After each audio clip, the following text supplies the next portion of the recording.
Welcome back to another episode of the Educational AD Podcast, brought to you by Violet Defense Technology. Violet Defense Technology is dedicated to protecting our world from germs by bringing the power of UV disinfection to everyday spaces. Their patented technology enables them to harness the power of the sun to incorporate ultraviolet light into products and environments like never before. Whether you're ready to implement existing products or would like to explore researching and developing a custom deployment of the technology for your school, Violet Defense has the solutions and experience you need. Thanks again to Violet Technology for sponsoring the Educational AD Podcast. We also want to thank our other FIAAA sponsors, including our great diamond sponsor, Varsity Brands. Varsity Brands, including BSN, Varsity Spirit, and Herff Jones. Varsity Brands, elevating student experiences in sport, spirit, and achievement. We also want to thank our great platinum sponsors, including Ephesus Lighting, innovating a brighter future at every level. Booster Digital Displays, revolutionize your game day experience. Camp Mobile, where leaders communicate better. Hometown Ticketing, simple and easy online ticketing. Vital Signs, bring student achievements to life. Gipper, sports graphics made incredibly simple. Thanks to all of our great sponsors. Welcome back, everyone, to another episode of the Educational AD Podcast, brought to you by Violet Defense Technologies. Our guest today is from Colorado, our very first Colorado interview, Matt Heckel. Matt is a certified Master Athletic Administrator, and he's the Assistant Principal and Athletic Director at Dakota Ridge High School in Littleton, Colorado. Matt, welcome to the podcast. Thank you, Jake. Glad to be on here. Well, we're excited to hear what's going on out there in the Great Rocky Mountains, and we're excited to have our first Colorado AD on the program. So let's jump right in. We always like to let our listeners have a chance to get to know our guests. So tell us a little bit about yourself, where you grew up, where you went to school and college, and maybe how your love of sports led to your position at Dakota Ridge. Bear with me as I lead you down a meandering path, but I think it's important. My background lets you know what kind of a leader and what made me the man I am today. I grew up within 5 miles of the high school I'm at right now.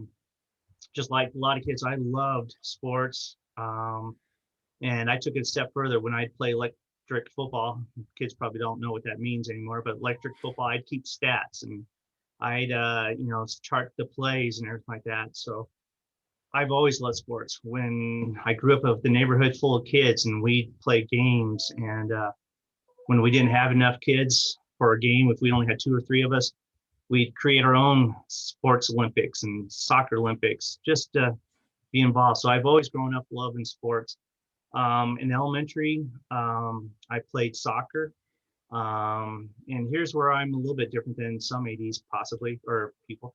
I was a trumpet player, so I played in a jazz band, and we'd go play at bar mitzvahs and weddings. So I have a great love for the arts and appreciation for the arts.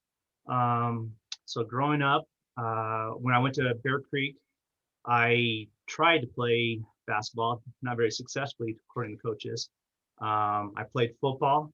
But at the same time, while playing football, I marched in the marching band. I played in the jazz band, in the state orchestra, and the drama for the plays and stuff like that. So diverse background. And then after I got out of high school, I tried to walk on for college football, got denied that. So went to CU of Denver, tried to play club football, and realized that I was biting off a little bit more than I could chew. I was not very big. So I went for sports journalism. And fell in love with the love of my life and took some time off, started working in a bank. And so I was working in a bank, and then the bank asked me to go work with the elementary schools and teach them the banking skills and different things like that. So when I started walking around the schools, I realized, holy cow, I love that environment. So I went back to get my degree in education and my teaching degree. Started doing student teaching at a high school, and went down and asked the football coach. I said, hey, do you need anyone to help? And I started coaching with him, and he's my football coach now, Coach Woj, outstanding football coach.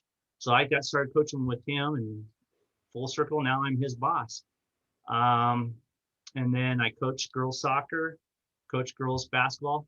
In 1996, the Dakota Ridge High School opened up, and luckily the football staff came over as a staff. So I came over here to Dakota Ridge High School when it opened in 1996 as a football coach, and then I coached girls basketball. In 2005, they had a change in administration, and they asked if I had any interest in stepping in. So I applied, and I've been the athletic administrator at Dakota Ridge High School since 2005, which is a rarity in, I don't know how many states, but it's rare for our administrative staff to have stuck together this long. I always love to hear these stories. And again, it's so cool, I think, to be have the chance to be a part of opening up a brand new school and help start those traditions that, 25 years later are just part of the culture of the school. I've been able to do that a couple of times. So very, very cool. Also like, that not just a multi-sport background, but a multi-activity background. I remember 100 years ago, when I was in high school and even college, was in the school plays and college plays, and just really enjoyed that, and always encourage my players to do the same thing. So, great stuff. Okay? The arts and the athletics. Thank you. We also like to hear about the mentors that we've had along the way, either maybe family members or coaches that you played for, or bosses that you worked for. So the expression I like to use is, I still hear those voices in my head when I'm talking to a kid or a coach. So whose voice do you still hear, Matt? Jay, I'm going to switch a little bit. I mean, it's semantic, but I'm going to say who inspired me a little bit. Growing up, obviously, my parents, they inspired me to be the man be a well-rounded young man I am today. And in the profession, I had some great English teachers, so they inspired me to pursue that realm. My wife inspires me to be the best husband I can be. My kids, they inspire me to be the best father I can possibly be. We have some outstanding athletic directors in the state of Colorado, and I think the key is to be around those type of people. So there's like Mike Hughes and Mike Kruger, who is now with the USA Football. Those guys growing up, those guys inspired me to be the very best athletic director I could be. My principal, he inspires me to lead and be the best leader I can. And then above all, obviously, my coaches and my student athletes and all the kids at Dakota Ridge High School, those guys are the ones that inspire me to be the best I can, to create the best environment we can at our school. So I know it's not really mentor, but they inspire me. So I'm inspired. I strive to reach that level. No, absolutely. I think it's a great, take on the question. And it's a great reminder that, the people that we are, the people that we've become, we didn't do it in a vacuum. There were others there that were, pushing, encouraging, inspiring us. So no, I really like that answer. Matt, we have a lot of young listeners, younger ADs that listen to the podcast. And I think it's important for them to hear our stories as far as involvement with our state and our national organizations. And I know that you are very involved there in Colorado. And again, you've got your CMAA. So take us through that journey about how you first got involved with your state association and how you begin that process of becoming a CMAA. Okay, that's a interesting story. So when I started, as I told you, I started as a football coach and at a lower level. And so one day I was out scouting and I was at a game and talking to some of the people there. And another guy that inspired me, he told me, he said, being young, the first thing you need to do is when you get tenured is go back and get your master's. You're young, you're fresh, wanting to do that. So I went back and I got my master's in education. And it was one of those, okay, counseling, what am I looking at going for? So I went for athletic administration, not thinking I'd ever use it. I just thought, okay, this is going to help me build my resume and everything like that. So I went back for that. So I got my degree in athletic administration, never planned on using it, and was happy coaching and all that. Now, when I coach, though, Jake, like a lot of people, I'm not satisfied. I want to get better. So I loved going to the Nike Coaches Clinic. I loved going to the USA Football Coaches Clinic, just like a sponge, just learn and get better, and always try to take myself to the higher level of my profession. And as I told you, then when I moved into this role, got the lucky opportunity to move into athletic director at Dakota Ridge High School. The outgoing athletic director at that time said, let's go up to the state conference. And going to the state conference up in Breckenridge, Colorado, if you've never been to Breckenridge, Colorado, you need to come out and come see Colorado. So we go to the conference, and it was one of the most amazing things, just going there and you see the top leaders of the state. Like I said, that's where I saw Ed Wojtek and Mike Hughes and those guys that were the ones that I wanted to be like. And that's where I learned more about the how to get your CAA and RA and everything like that. So once again, with me, I'm never satisfied just staying status quo. I never want to be that way. When I taught To Kill a Mockingbird, I always try to find different ways to teach it. When I was, as I mentioned, I'd go to the coaches clinics. So I always want to strive to get better. So that's what I love, is going to the classes and learning more. I think it's your approach. If you go into a class and you think it's saying reinvent the wheel, you can't look at it that way. If you come out of there and you learn 2 or 3 things, you're better off. So that's where I want to do. So I always strive to try and get my CAA and then CMAA. And my goal is always to get better at what I'm doing. And I think the association with the NIAAA, they provide so many opportunities and so many classes that you can always learn and pick up on something that, there's always so many classes you can take, whether you're at the state conference or at the national conference. No, a great summary. And I love what you mentioned about, not trying to reinvent the wheel, whether it's, taking a course or even with your project, is just coming up with that, 1 or 2 nuggets that you can take back to your school and find the right fit with your kids, your coaches, your program. Very important point. Well, on the same line, right now my goal is I want to go for that school of excellence. And I'm working with another, Mike Hughes, who's one of, great athletic director and my friend, and we're going to try and push each other. And that's what I want to do, is go for that school of excellence, just to continually look for, put that carrot out there for you. No, great. The Quality Program Award is very, very demanding, but also when you've done that, that your school, your program, and let's face it, your athletic director is among the very best out there. So all the best with that. Matt, one of the things that we pride ourselves on is this idea of sharing best practices. So I'm going to put you on the spot a little bit.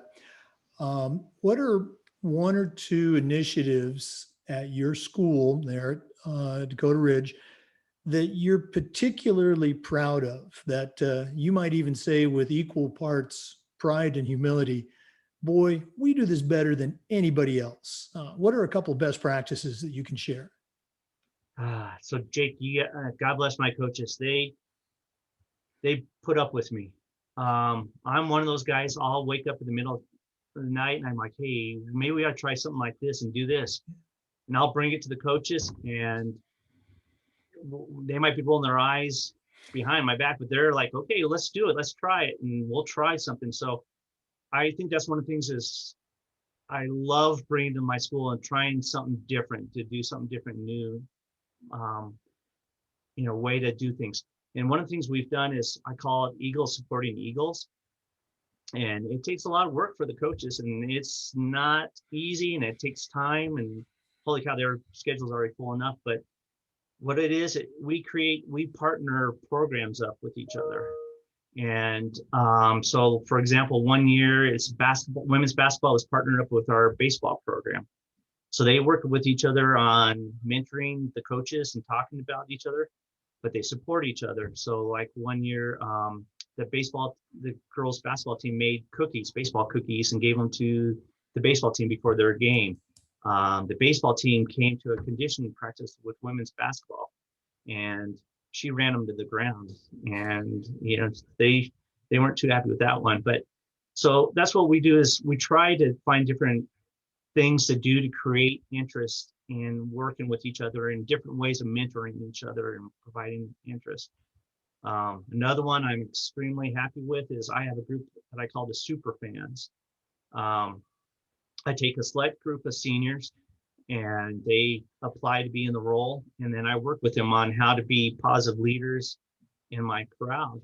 And they're the ones I can turn to, and I tell them what the expectations are from our city association, CHASA, to our district, to my expectations.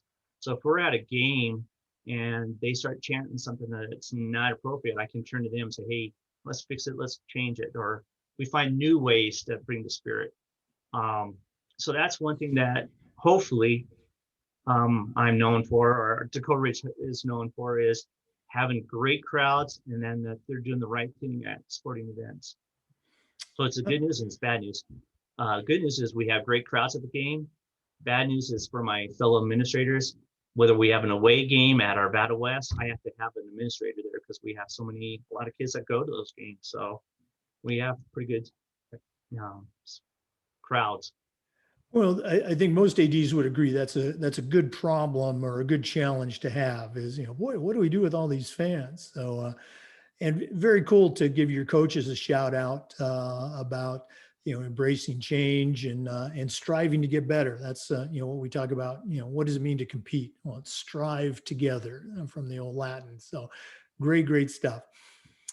Matt, another question we've been asking our ADs, and I'm about ready to retire this, thank goodness, is the response to COVID. We're recording this on May 11th, so we're well past the 1-year anniversary of COVID, shutting us all down nationwide. So if you can share with our listeners, what the response was this year in Colorado and in your school district for COVID, and not just return to sports, but also return to school. How did Colorado handle dealing with COVID? Boy, it's been a challenge. So for starters, our school district has been very supportive for giving us the supplies we need, whether we need hand sanitizers, whether we need thermometers or supplies. They've been there to help us, making sure our coaches and teams are stocked up on the materials we need. Excuse me. My coaches have been amazing, that when we were on fully remote, the key for them is I told them they had to be strong mentors, and these kids were struggling, and they needed to be there and reaching out and find different ways of contacting and reaching out to their kids. So they did a lot of fun, inventive things during Zoom meetings and meeting with their teams and just checking in on them. So that was the key right there, is when we were fully remote and locked down, all that, it was my coaches did a great job on still reaching out and keeping in touch with their kids.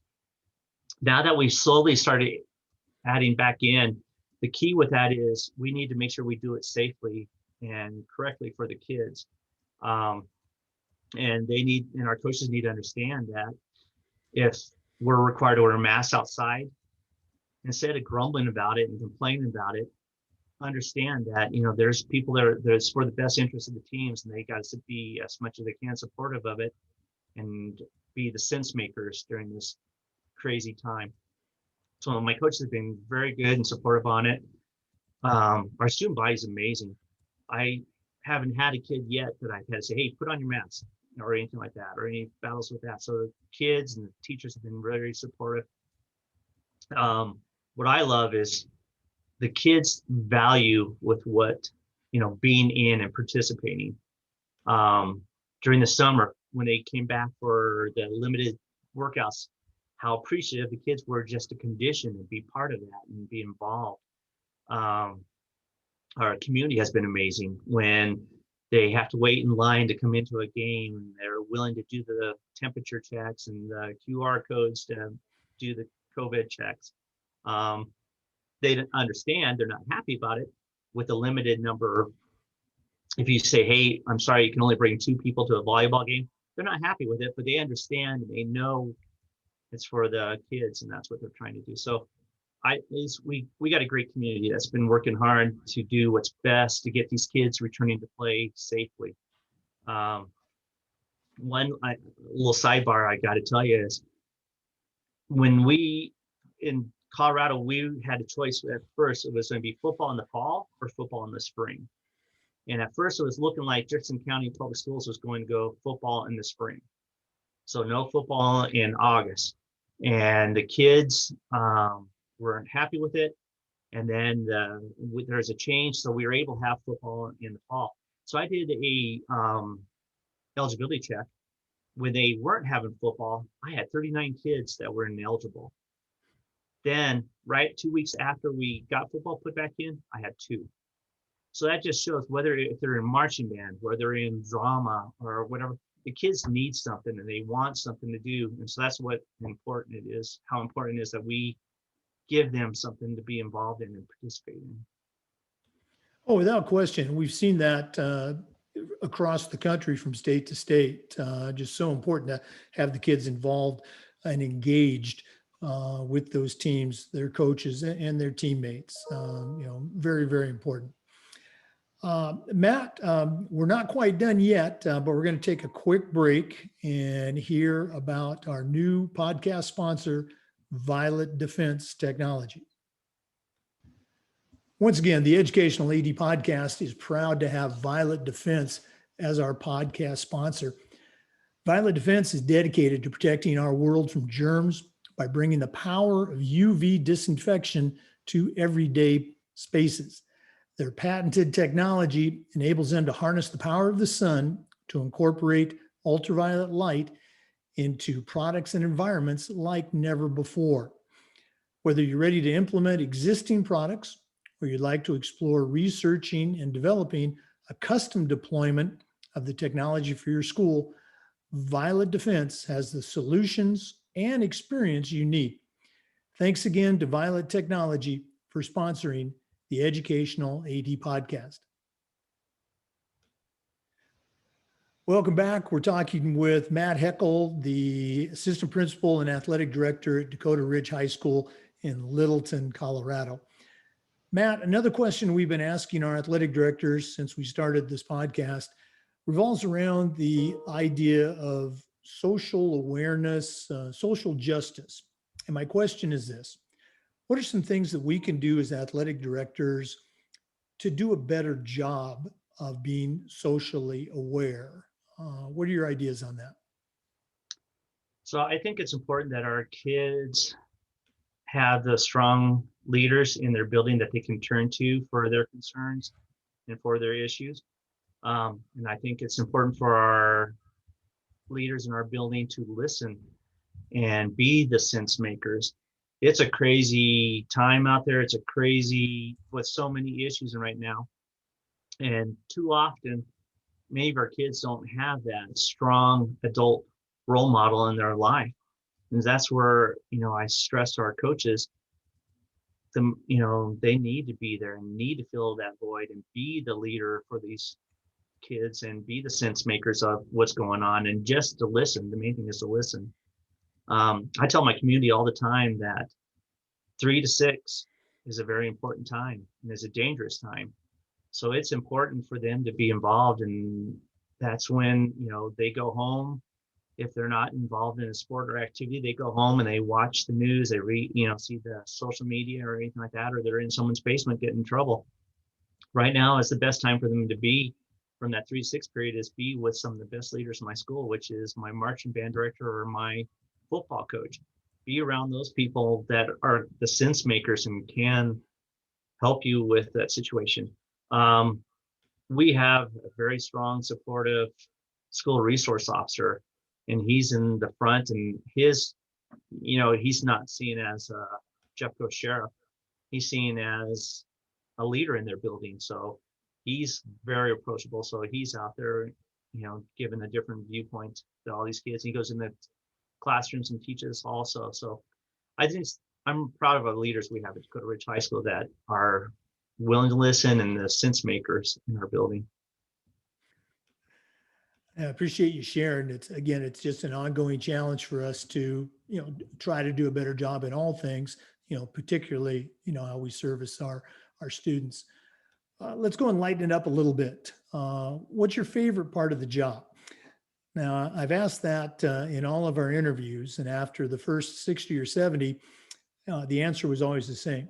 Oh, it's the kids. And of course it's the kids. We know we love our kids. Otherwise, why would we be in the business of being an athletic director? But if we acknowledge that you do love your kids, okay, what are some other things that get you excited about coming to work each day? Jake, I don't go to work every day. I go to school every day. All right, there you go. I get to go to school, and it's the John Gordon philosophy. I get to go. Let me take it a different way. Yeah, you get to be around the kids, but be around the kids in a different way. I love to go in the gym class and play volleyball with the kids or play pickleball in there. We had a after prom kind of a thing, since we can't have a prom, and we had a staff dance where some of the men from Dakota went out and did a synchronized dance with the cheerleader. She got us all organized and did that. That's fun to me, doing something like that. A couple of years ago, the athletic director at Columbine High School and I got in sumo suits and wrestled he steamrolled me at halftime, but it's little things like that are fun. We have normally in a normal situation, we have prom, then we have after prom activities, and they have different rooms of fun things. And, with me, it's just fun to be out there playing with the kids and letting them see in a different role. So yeah, it's not only the kids, but being a different role with the kids. I know a lot of athletic directors do it, but go out at tennis and play with your tennis team, go out and kick the soccer ball with them, but let them see you in a different light. And that's what I have enjoys, just seeing the kids in a different role than being the guy sitting in the office. No, you passed the test. I always phrase the question in that way. What do you like about going to work, or what do you like about the job? And, you answered it just like I do, is, gosh, I get paid to do all this stuff. I got the best job in the world, and it's not really a job because you enjoy what you're doing. So People always great talk stuff. about when are you retiring? And I'm like, that's not even on my agenda. I mean, why? I love getting up every morning. I love going to school. Yeah. People are you ready for summer? I don't know. No, I love doing what we do. Right. I've shared this many times, so our listeners will have to bear with me. But when I was in junior high, my brothers and I, we had to work for our dad, who was a contractor, and he was a pretty tough taskmaster, and I hated every minute of it. But he loved it. He loved everything about, the design, the construction, the finish. He just loved it. And I never forget, one day he told me, and I've shared this with my kids and with the student athletes I coach, that he goes, and I was probably griping at the time. He goes, Jake, the secret to happiness is finding something that you love to do and then convincing somebody else to pay you to do that. And he found that in his life, and I found that as a coach, as an AD. Like I said, we get paid to do this. So it sounds like you're in that same situation. My dad was a teacher, and my dad always says, you might have a bad day, but you won't have a bad week. And I think that's always been the way. Oh no, that's another thing you love about the position, is it's always changing. No day's ever the same. Well, Matt, this has been great getting to know you and our first steps into Colorado, but we're not done yet. We always like to wrap up with what we call the athletic director's toolbox. Now, you're certainly an experienced AD and award-winning AD, but right now I'm going to challenge you to send out a brand new athletic director on their very first job. But I'm only going to let you put 3 things in their toolbox. What 3 items are going to go in Matt Heckel's athletic director toolbox? First one would be a Rolodex. New ADs probably have no idea what I'm talking about, but your Google contact list. Have a strong contact list. I've been, as you're right, Jake, I've been doing this for a while, but man, there's a lot I don't know, and a lot of situations that happen every day. And I have a lot of buddies that I can call up and say, hey, how would you handle this? What would you do differently with this? I have people that I can just vent to. There's days we need it. We need just to vent and say, oh, you can't believe what that parent said to me or anything like that. But have a strong Rolodex of people that you can reach out to and relief, just you can just talk to, whether it's in your district, whether it's an out of district athletic director so knows what they're doing, or if it's just someone that you can confide in and just trust in. Next one, it would be an off button. I greatly encourage you new ADs, you need to have that off button. Not be afraid to turn off your phone. Don't be afraid to turn off your computer. I'm lucky. I have a great administrative staff support me, and they know there's a certain day that my wife is off during the week, and they know I don't do coverage that night. And so they'll cover for me so that I can have that night with my wife. And you need that. You need that with your family. Last one, you mentioned it earlier. Jake, I trust my coaches. And that's the main thing, is you got to build that relationship and trust your coaches. If we have a bylaw that's coming up from the Shasta State Association, I'm not afraid to go down and talk to them and say, hey, what are you thinking about this change that they're thinking of doing to the basketball rules and like that? Give me your insight. Give me your, because, I know my sports, I know what I'm doing, but they're living the life and they're in it. So I like to hear them, trust them, and get their insight. Now I make the decision what's best for the state and what's best for everything like that, but I like to get their feedback and their insights. So I think that's the main thing, is you've got to build that trust with your coaches and communicate with them also. Great advice. I love the old school Rolodex, but you also updated that with the Google contacts. The relationships, trusting your coaches, surround yourself with good people, so critical. And just can't thank you enough for spending some time with us today. Matt, if one of our listeners wants to reach out and get in touch with you, what's the best way that they can do that? I'd be honored. Yeah, please contact me. Anything, if you need any advice or just anything I talked about in my Eagles Supporting Eagles program. My name is Matt, M-A-T-T, Heckel, H-E-C-K-E-L, and it's at jeffco.k12.co.us. And it's with Dakota Ridge High School. So in Littleton, Colorado, if you want to go to the website and pull up the information there. I'm on Twitter, I'm on Facebook, I'm on Instagram, not any TikTok or Snapchat fan, but so yeah, reach out to me if there's anything I can help, or just share ideas. And then definitely, if you want to know good places to eat when you're coming out here for this national conference in December, reach out to me, because our state association, CADA, is really working hard with Shasta, and we're going to get everybody back and celebrate after this year. So come on out to Colorado and enjoy it. Oh, absolutely. I bet you're going to have some record numbers out there in Denver come December for that national conference. So your email and phone may be blowing up. Matt Heckel, Athletic Director, Dakota Ridge High School, Littleton, Colorado. Thanks so much for being on the podcast today. Thank you. For our listeners, remember the Zoom recordings of these interviews are being uploaded to the FIAAA Educational AD Podcast YouTube channel. Thanks for listening. Come back again next time for another episode of the Educational AD.